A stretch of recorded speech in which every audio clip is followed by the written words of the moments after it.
бір кішкентай ғана темір қорапта тұтас бір емхананың күші бар десе, сенер ме едіңіз? Иә, дәл сол ата-әжелеріміздің шкафында міндетті түрде тұрған звездочка бальзамы. Бүгін біз оның ұмытылып бара жатқан құпияларын ашамыз.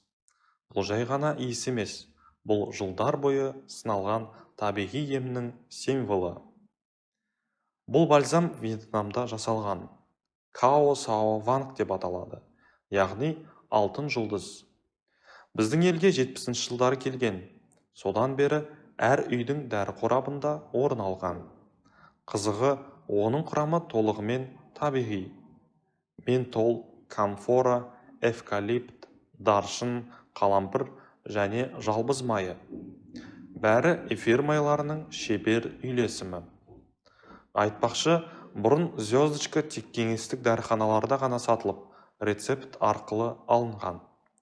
Қазір кез келген дәріханада бар, бірақ көп адам оның шын әсерін ұмытып кетті. Суық тиді ме? Мұрын бітелді ме?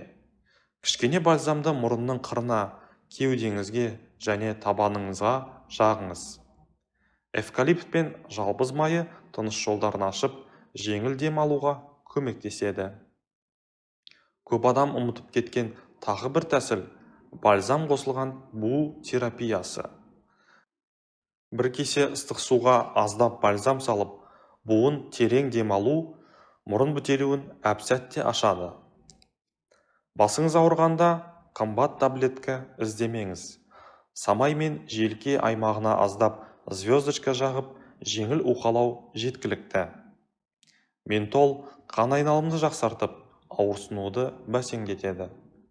Сол сияқты жаттығудан кейін бұлшық ет ауырса, бальзамды жағып, жылы орап қойыңыз. Бұл табиғи жылытқыш секілді әсер етеді.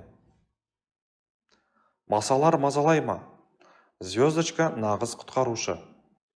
Оны шаққан жерге аздап жақсаңыз, қышыну басылып, ісік қайтады. Ал иісі жәндіктерді үркітеді. Табиғи репеллент. Халық арасындағы ерекше қолданулар.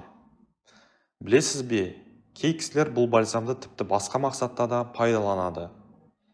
Мұрын бітелгенде жастықтың бұрышына аздап жағады. Тыныс жеңілдейді. Салқын тигенде аяққа жағып, жылышылық күйеді. Терлетіп, вирусты шығарады. Кейбірі аяқтағы жарықтар мен қышыманы емдеуге қолданады. Тіпті кей аналар тіс шыққан сәбилердің қызыл иегіне жанаспай, мойын тұсына жағып, тыныштандыруға тырысқан. Қауіпсіздік пен қарсы көрсеткіштері. Әрине, бәрінің өз ережесі бар. Звездочка тек сыртқа қолдануға арналған. Көзге, жараға, мұрынның ішіне тікелей жағуға болмайды. 2 жасқа дейінгі балаларға қолдануға кеңес берілмейді. Теріде қышу, қызару болса, дереу жуып тастаңыз.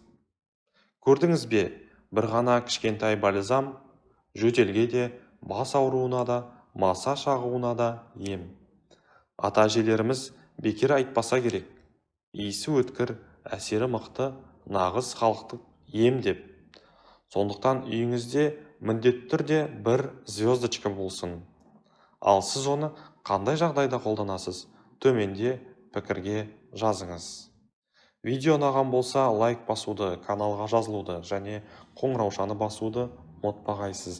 Сіздердің кішкене ғана әрекетіңіз біздерді жаңа пайдалы видеоларды сіз үшін шығаруға шабыттандырады.